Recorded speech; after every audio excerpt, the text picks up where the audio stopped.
Yede jodi yeno che mo mi kala kon mi kala wo bi nuor dia le bi ke tin ba cho le nuor chang ban le lu bi do nuor ke be te mo go mo ber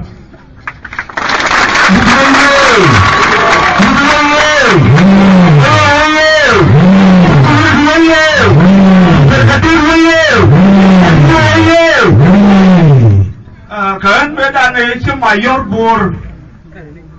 kono ma ko dalwa ma ko re yo livna leno kon ka re je ko jin ko bi police bi mai ta yor mai je yor kon go go to bom tin gen go ta o tin kon ya o nyi kon je division ne ka bete ga tale tin hel pi fa do re gen jok ram te tin ram te re ti gen ti ram mi wo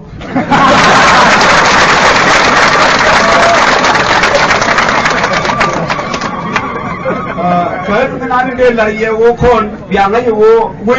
quay nuôi cái liu đấy, mà nuôi nó ngon để thế con để chiên cái nào cứ vô bà lại à ngót nuôi đấy à cái là nó quan đầu nó còn lớn cái con bull,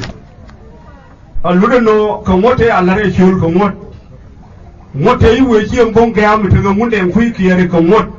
ngót thế yêu cái là cho cái nào phải không ngót cái con bull đó, cái đó nó đuổi đến nó thấy giàu nuôi nó còn đuổi đến thì nó còn nhầm đến để gạt vô cột thế yêu rồi.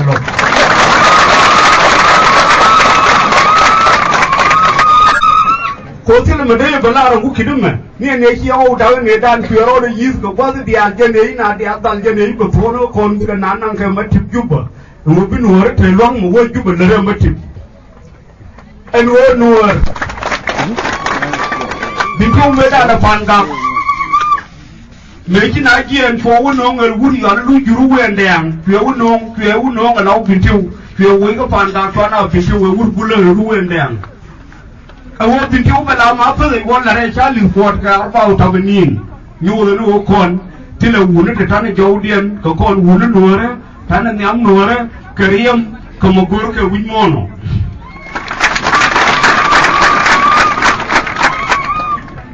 cái bên đây là riêng một bao luôn có yên bul vay nào thôi thì giờ mới phải liên hệ cùng cô đấy để nói như vậy có dính mới lấy bul có quý luôn đấy và hồi đi ra cả xuống đi bul cho thế dính ngay đấy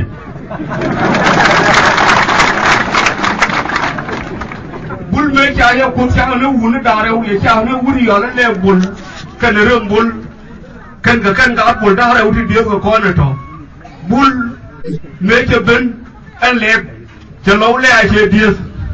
cha yếu lẹ điếc cha bul lẹ điếc khi rồi cha bảo phô điếc cha đào điếc cái bul là thôi chứ nó mùi rau cay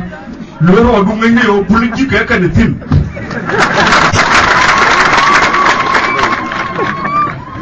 nhà lúc đó để bul bật đào thì mấy thiên chơi thì thao bul thong chỉ là đào bul để lại chỉ cái thì chỉ về nó hiện cái quay nó bul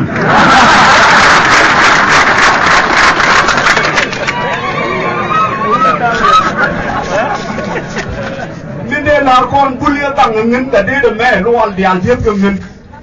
đúng chứ đoàn mới đàn mà nó kiên để cái quên nó uống nó lố kiên cái bom như cái tăng như ở phía lôm nó uống nó đi không thế là tăng nhà nó quên đi bul ăn nó ăn thiết cái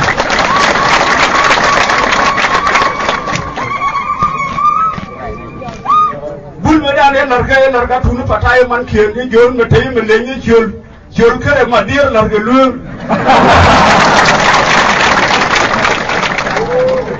và thế con ấy nông bul vào các cái nông ở chiều có thế nông bul mới nó liền nó thấy liền cái món đau buồn chỉ có ông nhím mặn có luôn ở đứng ăn cả đêm cái đây luôn chỉ cái gì con cái đâu có bul đó người ta nếu mà bây giờ cho khu nó chẳng cái quay về chế cái bàn tay quá cả bàn tay phải cái mình khiên một bạn ôn lùi có một quay giờ thưa bul lẹ rồi bul cho lấy bul quay chụp bul cái lẹ bul nhưng mà anh đi được lâu lẹ cái điều này thôi đi chùi mấy cái vật thể như cái gì sao mà bul đi bul đào bul đòn giờ lấy quăng bul chắc cái mày lum nó mua đòn của con kia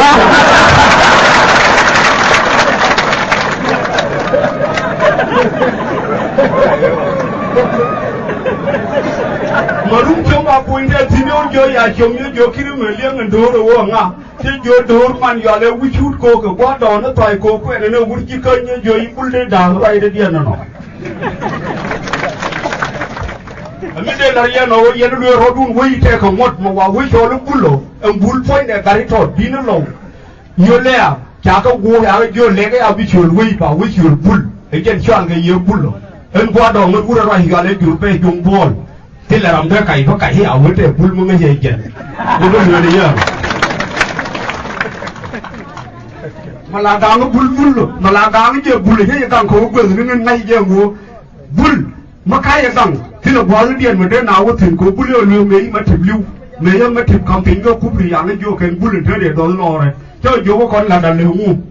cho vô bul mà cao biệt có con đi là mà thỉnh mấy lưu bắt đầu khôi nhau nó có con bắp con đó bắp có đằng rồi mà bili anh nhau bắp có nhau nung quá đi mấy ao coi chua chum nung quá này thế là làm cái bul luôn cái mình đây là con đây vô nó con mới theo bul mi đổ thuê kia chứ là cái đó hi đổ thuê kia có một đám mà nếu mà chả cô đọc kêu bên ngân hàng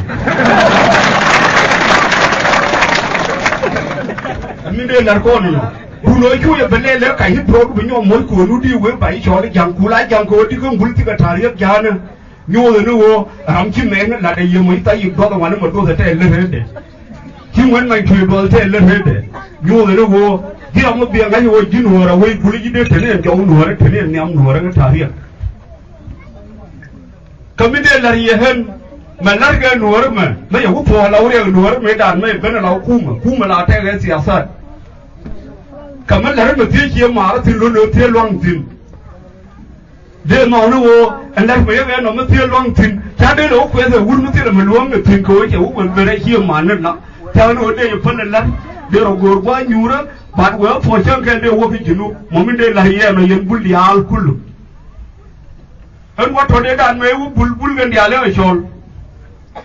cho vô mình bốc cái gì đấy xem bul bốc uống nó ăn chỉ cái plan nó phân nó cái word của cô rồi bây giờ cô bul thế là ăn chỉ cái mà về hết là bul nó phân cái đâu cái bul nó cái mà cô đấy vô thế là cho vô ông ăn full chẳng những gì bên em thấy mà chỉ là tin mày là rồi chỉ ăn full cô cô đi chơi bị thằng này thấy tin tao qua đi chơi mà bị bên nó tiền ấy chứ nó bị bên cái đống mỏ mà mình đây là riêng đấy là chú cún nó con đi ăn con bul cái giang rồi giờ thì hụt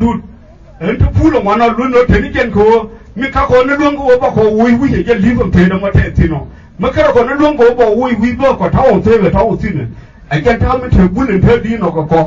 còn tháo khuy nào mình để đi này chiang bul nó mình thế nào thế là nó mùi đó để phát hiện bao bol mới giờ nó quay bao bol mới giờ nó gọi nhưng quan cái sao kiểu như làมันlật dùng bul đi alẹ́ nó cái đi alẹ́ thế ngụt thế thùng ngụt cá để thế cái chiêu cá để thì anh nhìn cái gì vậy đấy cho cái thun chân cái chiêu nếu nó quay go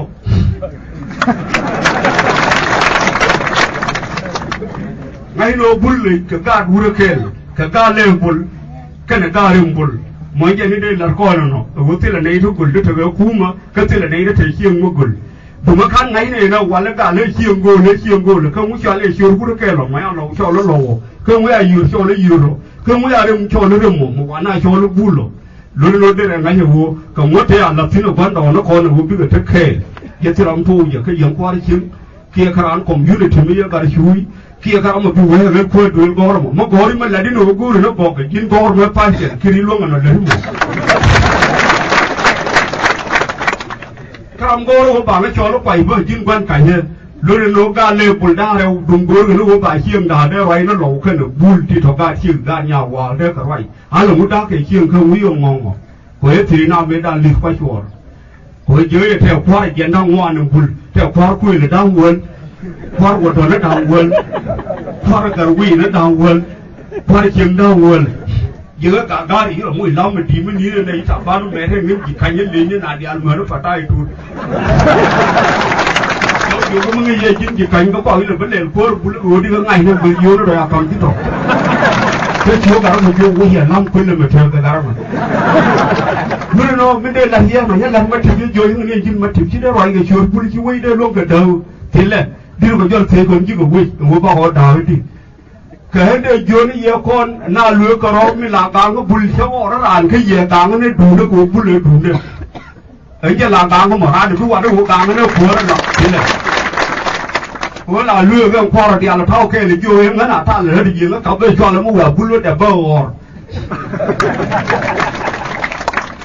chứ là cái bậc phật đạo thế nhà cha tiệm xin cho cái vô con đủ mấy chiều cha nửa nữa bùng khăn nó được cái nó uống ra mà thế cái là nào thế vô bún đê thế này điên cuốn chứ nó quay điên cái chứ nó uống nó thì loang cái điên thao cái loang điên rồi diào là bún cái điên là hay uống nó thôi chứ cái vô của thế mình thế mình anh thao phê nửa đấy có điều nó bỏ lên thế do rồi chứ cái ăn đồ rồi để điên là thế do rồi mà mấy anh đây là con là nó cái này chưa nó yêu quý thủ đàn mà đây là lá chục ròn của dân ngô con của bạn này nhìn con đi lăn này bạn này là gì mà nhớ này bạn này mà bỏ mấy anh có con được bị xịt có mấy người là cái gì ông con bị xịt con bule thì cả bule con mà mình dùng là bé này dùng mình dùng rồi nó có bao con dùng rồi mà dùng luôn rồi con mà dùng có con đàn mà dùng mà thế luôn có gì khăn mà lâu này giờ làm nó đến rồi còn đàn con bún lên để bị chia thì này cô chú ấy là đào nam đâu để dùng đi đưa cô đây cả chia nào mình biết ngay cái đấy nó vậy này là cái gì giống như nhú này gì đềuเป็นcái gì qua mà thằng bún xin đấy để chạy cô ngay giờ phá ra cái gì mà thao cái bùa đó bùa run mà thế mấy lần mà để bùa cái nào để đun nhú này nó đểเป็นcái gì theo thiên nhiên chia là dia cái hết mình đây là gì đều muốn nó con áo quên từ quầy đàn quầy nửa đấy giấy con quên cuối chương cái đàn thì ta sẽ mà phân gì ở bên người đàn thì áo quay nhất thuộc community thu máy yom thì đàn xin chứ cái thứ gì máy yom khảo quay nó đàn kia thì nó gần cống lấy thuộc cái cầm một thằng ấy vô cái này đàn thì người thay gửi nhiều rồi cho nó bún phol mà tháo anh em nào thì mình để la rồi mà chả mấy đó là cái bún căng cái nửa đấy thì vô cái nó bị lưu cái do rồi nó nhằm có là trong ngay người nó chịu được cái đôi nửa đấy điểm thì chú chỉ là cuốn mà phơi cái tiền chỉ là cuốn má cà lấy vô cái người nó gió mày này thế thế má cà lấy vô cái người nó gió mày cô lấy thấu bộ là người này gió cái dù cả nó đóng mai cái anh em phải chơi gì gần nữa phải chơi gió nó khá nó gió cũng để tiền cái nửa đấy điểm mà nó có tiền gió riêng này cái gió thì là mình đem mình lấy nhiều cú mà mình thấy điều quay mình đi ở một cái gì kia mà đấy thì cô chia lại nhon cô con cái yếu đó là cái thôi nào thì mà qua mấy cái bùi yếu cái bùi cái này đang đi cái để cái lúc cái cầm yếu đang đi thì để cầm con bùi đi lại chân tu bol beri al cái gì cái yếu đang đi kia mà để con cỏ nhồi nó thôi yếu thôi anh mới đã nói yếu cái luôn như thế gì lá đằng cái hưng ngân liu chỉ cái huế ngân khí để thổi được yếu cái hiểm một thương mới gì cái hiểm mới làm vì vậy nó như vậy cái hội chọn cho những cái chẳng cái dưới ấy mua vô buồn mà giáo buri jin bu ejin kia đi thôi cái buri ejin liu à thế giờ thì cả đang đi cái luồng thì cái vô ra cái thế vô quả cái jin hộ cụ cái luồng thì nhìn ngoài này thì vô buồn mà giáo cái đi đâu cái luồng cái cô cái yom cái mi cái luồng này đi lan này mà cô cái luôn nó thật là cái nó sakit thì lâu lắm mới đi luồng cái cô cũng mới luồng cái cô thì lên luồng cái nào cô thì mới luồng cô ấy nhận lao phải thắt ở đây được mà cùng đoàn cái nào cái cô thì nó còn hình dạng ở thôn nữa, để cho nên giờ con ấy giờ làm con điều cái gì thì ấy giờ loang bụi chân, cái hết mất tiền loang bụi bùn thì đâu thể loang rồi lên điện, thì là rồi, để cho nên giờ con ngày nay giờ vô mình lăn mà, để đùng nửa rồi, có con nửa rồi, thì là thà riêng mà đây nửa bà con cháu lấy giang, thì là phụ nguyên nửa mà đây là nhỏ con thôi, mà đây thì ngày sau mà đây là nhôm mà đau bè rồi, mà đây là quay quay là nó quá đầu thì là lên điện lên có con ta có phải abiran biết cái shul ta pin mà có mấy abiran lấy shul có một cái điều này là nó còn để cho nên người đàn chỉ cái con cái dân mới nó thò cái dân thì bị bul điên cái bul cái uốn thì điên cái để cho nên nhiều con guru nó đã đâu đi ăn mến cái uốn quá nó loang đá để la cái cháo nó cháo kẹt quá nó cháo toàn này cái dâu cái quả thì còn mình lọt cái bùng bơ cái dâu cái này nó cái kia đâyอยู่ทั้งcái vô này sẽ đơn giản đặt vô bây giờ thua mấy liu đây vô thua mấy anh có quay nó cũng mà đây vô thua vô rồi chỉ bul đây thua chẳng như liu phải cái bây giờ đó là lâu bul bây giờ đó là lâu lùa đấy cái con về cái con vừa hết bên là gì cái phải đi ăn là thua cùl cho bố cái đi ăn chính cả nó mà cả đuôi gò nó bảo ý nó liêng cái trời cái bul cái chuột cái gỗ quạnh cái gỗ gọt bảo chứ gỗ bảo chứ khớp mà qua cái chú khớp vào cái chiếc thế cái mình đâu cái giếng mình đâu là cái gì của đâu chỉ là cái bịch giếng của chỉ nơi nó có chỉ nó đủ đến điện và nó na lưu cái cả mi mình chỉ có đó mà lát cái nữa mà tiền nó phân nó kì mà cứ rồi thì áo quần chừng chú là nó gỗ đời nó nào anh thấy đi mấy quân bul bố nó quy nào chú quay cho đây luôn một quay có mấy quân bố lão quy mi với quy chỉ chứ cái đây luôn một quay bữa nay nó xiêm bữa nay nó liệp nó quán đó nó còn là đây luôn quay là nó phải cho liễu quay thọc cột cần phải cho liễu cột cái liệp thọc quay nhìn chuyện kia là ngay cái vô cả ngàn nữa chiêm cái chiêm bồi dùng cái nhá đỏ mấy ảo quên là búa đỏ nó nhỏ nó bồi dùng cái chia đâu có chiêm bồi cái chiêm cái phấn cái chiêm bồi nhưng mà nó mới chưa chia câu rồi đây là mở nó bì ra quá lớn cái gì nào đâu vừa xin tới lại chơi quay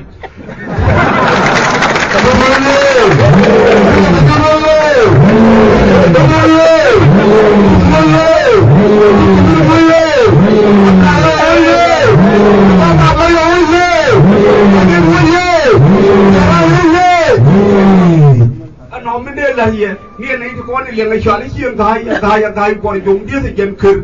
nhua ấy cho nó là thấp để chia đồ thế này là thế này nó không có cái này thì thấp cho anh cho cái người uống bất cứ gì có một yếu tố phải thì phải càng ăn nó thấp thôi lúc nó cái thì nó thấp cái gì đến dù lúc nó con đi ăn cái con chiếng khe lơ quán đòn đàn trao bị luôn cái đỡ ran sát thì cho nó bảo đó cái bún bà đào này cái con thì nó trở vô cái này thôi bây là con thì ông vừa đun để theo xin nó còn yêu bị luôn quý nó này thôi cái này nó con rồi nó lúc đó bà liều mấy giờ quý nam đấy đi cái đấy luôn cái quý này đi cái năm này lúc đó nói đây là gì đây vừa đi cái xéo sát phải là phải bó này cái đã rồi mà cam réo mà chờ cái nếu quý giờ nó thần fakir cái bó quý cháu bó mấy nhang cái chui này doai cho nó luôn mạnh mất đập cái chỉ cái bắt được là nó con nó đã để cái là một con culu that bullet to go day you work a mo ina mai yom mà look mấy kiện bây giờ ngàn mai yom cái bul nhu là nó wo da thế là một gối hiên mai yom xin thế là một gối đoàn mai yom xin cô được mà chọn hết đoàn kia là đoàn kia dính dầu hút phi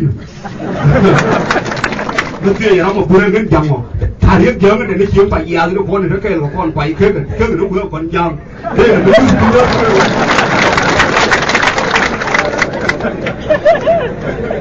cái món trên cái đèn lừa nó con được rồi cái cày người yêu được ông mới nói là chả cái thế thì cày đó món này đấy là nó kêu cái nhà lao cũng nó thâu nó thủ đan chui thế thì ô thì nó lúng nó nó ngon đấy nó mới đây là gì nó ra thì nó lên hết tiền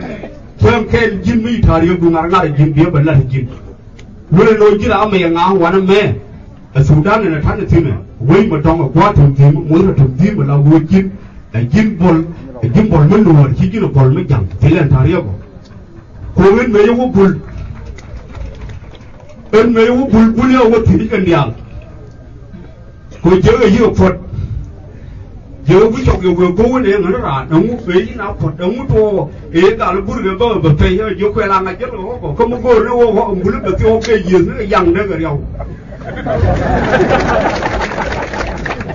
cái chuyện mà là cái chuyện là thế mà điên phút điên à điên điên là điên lò bul nó chỉ thế là what thế đấy vậy cái gì cho dù bul đây gì dằn chỉ chuyện đấy quên chỉ cho thấy gì rồi cái đấy chứ để học til để gạt cuốn til cho cái chỗ cái Karam ada yang jual leh ni buat pay bul, ram leh ni kamu kau nanti ram tu leh jam ada yang jual jin, buat pay bul, saya jual kaya no, ram biar nyoh, kau walk tapi til tu, baru orang kau walk nong ke ngen, saya jual buat nong ke rol dia kul, ngen nong ke, saya nong berlan tu til, ngai ya no, buat nong ke begini.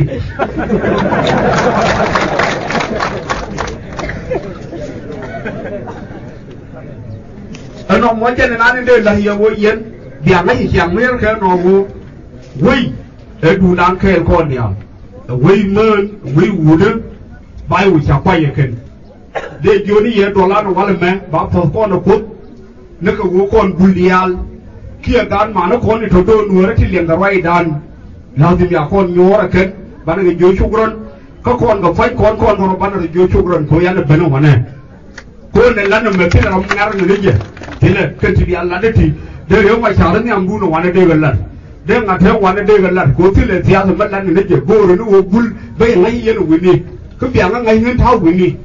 mọi chuyện nó được về cái nó gạt cun thì à đuổi là cái kiện thì à lừa cái gì bao nhiêu con bán được rồi khớp con đi ăn cháu ấy chín quá đúng ra mới thôi không quá đúng ra mới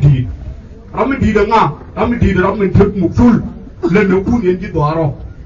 mà thấy có con gà thì con này là quả cú này thế thì tiền ai em về mẹ lúc nó quan mình kia này chẳng ngờ thế thì kiến huy thì mà cao quan là thì liếm bol thế thì thế cái nào quét tháo quan là thế cái thì gà thì nó kêu con quan là gà thì dia thì có cái này bà có nghe là cái cuốn thứ của cô cho quỳ tiền nó chỉnh biết cái phiên cái dia nó có quỳ nhiều quỳ rồi biếtเอาcon cú nhiều bul đi bài không nhầm cái gì thôi biết bên đó cô riêng chơi thuốc biết là cái caran bây giờ đi cái vũ khí đã có cả cái quay nữa thì tháo lên thì cô về nên thế đi cái đuôi nhà quay cái rồi để luôn đây thua nó thế nhập bên đó này kia vô cả lên chẳng cái đuôi anh thuê đàn cái thâm nó rồi mấy đàn này nó kêu là hình nhau thì kia các cái vũ lương này mình ấy cái này yêu với nhú chả nó phần tình nằm cái nó rồi chưa tiền lúc đó nói chứ gì đi rồi là không đi rồi vẫn đi nhú rồi đi bù là đi rồi thôi nhú là nó run bây giờ bên bà cả kia này cái nguồn đấy thì bà cái kia cái nhà không muốn mà thì lúc cái chuyện nữa đấy còn thế thì là thuộc người nữa mà bây giờ là nó thì về máy dòm thế nữa đấy người tháo cái bà cả máy dòm thế cái phía trên kia này chẳng lúc đó nó em áp rồi đấy nhú là thế về máy dòm thế này có mấy lần cái nữa đấyวันเอาเป็นก็ถ่ายเรื่องนี้ที่ทั้งยามน่าสิรู้น้องว่าท้าสิเนี่ยจะการบุญเดิมเหมือนตอนเด็กเนี่ยก็มาก่อขึ้นเยอะบุญโน่หัดเดินหน่อยเด็กเนี่ยก็มาก่อเลี้ยงบุญเด็กเนี่ยก็มาก่อมาการกวนเด็กเนี่ยก็มาก่อเบี้ยลุยเด็กเนี่ยก็มาก่อเชี่ยอะไรช่างงานก่อสิก่อร้านงานสิรำบังงาเลี้ยงเด็กขับขันการมันในริมพิธีบุญท้าสิเบิกขับขันการมาถ่ายเรื่องกินอะไรบ้างที่นั่นร้องนะถ่ายเรื่องก็หัวคนนะปากคนยัวเฮ้ยจีรันเนี่ยหลายเชี่ยเจ้าเห็นว่าอีกคนเธอมายังวนวนเด็กก็ปีสารทีเลยฉันก็นึกเชื่อมวยได้เธอเนี่ยพอกับเชื่อมวยยิ่งจะหลูคือยิ่งที่ก็บ่ปักรู้เนื้อถั่วมันไม่ได้หลายเยอะเนาะที่เราไม่มีหน่อเพื่ออะไรแบบปีนั้นวิ่งบ่วิ่งเลยก็แค่ชวนดุนว่าทารีก็พอบางคนละการก็คนที่เราวิ่งมันได้ล่าเราที่เราเดียววิ่งกว่าเลี้ยกันดุจิรันที่เดินหลังคนยังบุญเดียนยังฉบับยังการยามัดกูยันอะไรเชิงเลยเช่นละเอียดมาจ่อแล้วมุกซูรียังเคยเลี้ยวเข้าฝันเนี่ยเนี่ยก่อนมันเข้าฝันวุ่นมันที่เราไม่ใช่อะไรแค่ได้รวมกันด้วยก็ยังมันเนี่ยมวยยิน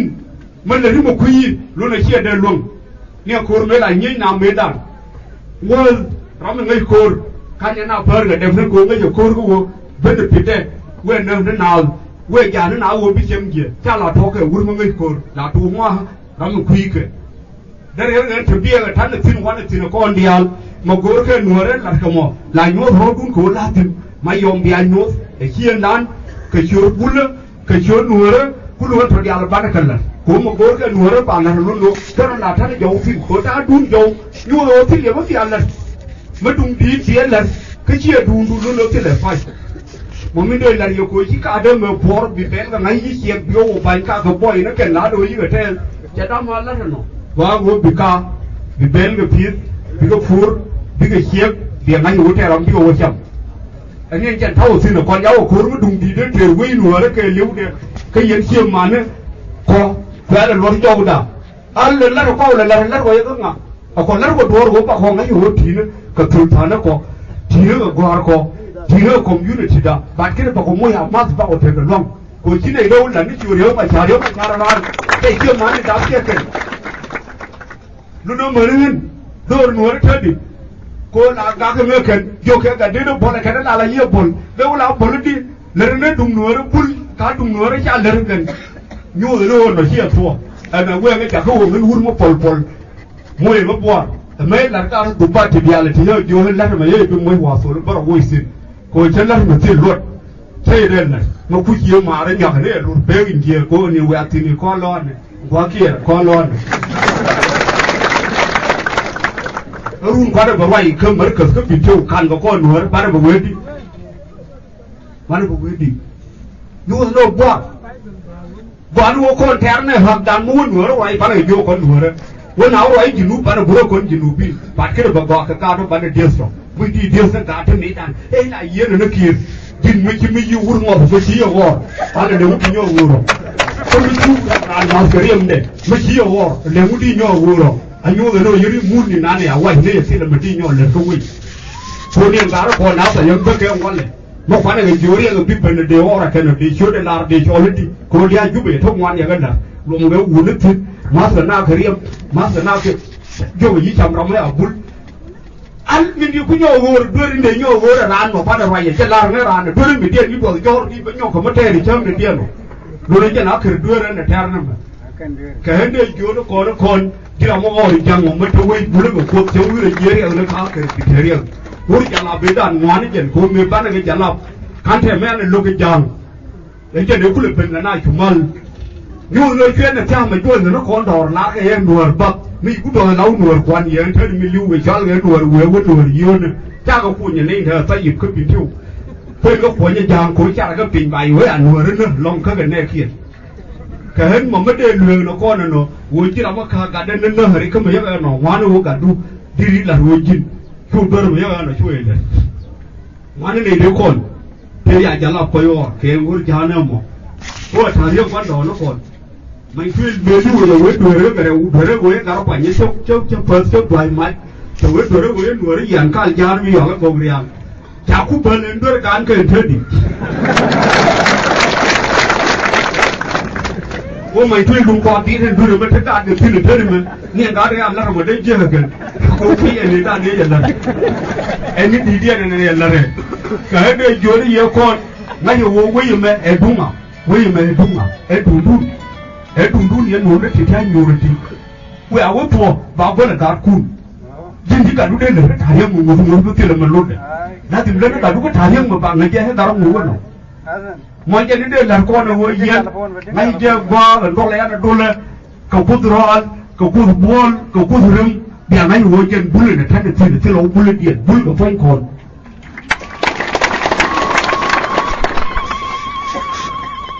nhiều con ấy là mình thấy được qua lúc thế là làm cái đêm mình nơi đi thế là bún luôn cái này riêng cái tí thế đến cái niềm bún là tí này bún chắc cái này đang ngoan không cái thế thì cái này đang đi khá kiên có con này thì đi ăn thì bán được đồ đang đi nhậu không mấy cháu nữa kìa bún bà chuối bà hoàn lại nó rồi đấy phải là uống bị tiêu bún nó rồi bà hoàn lại không có điều quý yên là đấy nó quỳ gần ngoa lúc đấy giờ thôi cô thấy được tất cả kho đó nó trả liêm và đời nó cái dương đến nào liền muốn mẹ nó quay nhiều cái thánh này luôn một mẹ nó quay nhiều liền cái thánh này luôn lúc nó con không chính là đóng khen nên là thế mà cái chung mình em thu được quay mất thử bé cam mất thử bận cầm mới quả mấy anh nó mới thử cái này cầm kháng con đấy đi là thi cái này cầm gì cô khi mất thử cái là lúc cô quay ghê thì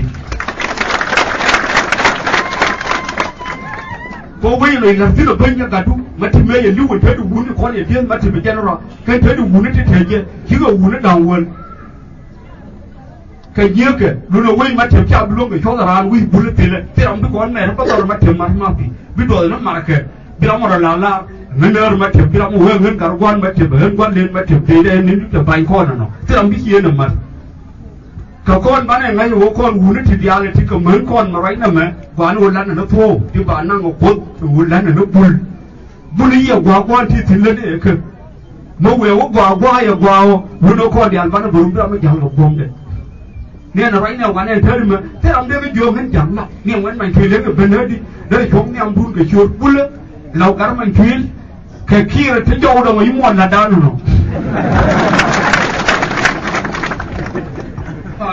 thôi theo thế là mình tìm mới phải là nó chân là ma thì thế là ngon như niềm bún nữa không ngồi niềm bún nữa đồ thua bán ăn nuôi đấy bán ăn bún thế là kia nó bị bệnh nó bị rồi cái chỗ nó quay bún nó bị thua thế này ấy cho nên đây là con là nó bị ngay cái thằng hiếm thì lắm này thì nhưng là nó bị quả cả cả cùng là nó bị bia thằng hiếm cùng ấy cho nên đây là gì á miền tây rồi nó ngồi hết bất bệnh rồi là mình ăn chè tròn có quả lốc lúc con đang dốc thì tròn thì chắc có con này khen giờ nhiều số miền thiên nó có thể khớpหุ่n mòn này cái chân cái điál về xuống khen của con yên mơn điál thì giờ bên bây giờ hết thu để hơn quan này yên điál chia hết thêm một thiết cả hợp lo đuôi chia cả để cho nó đồn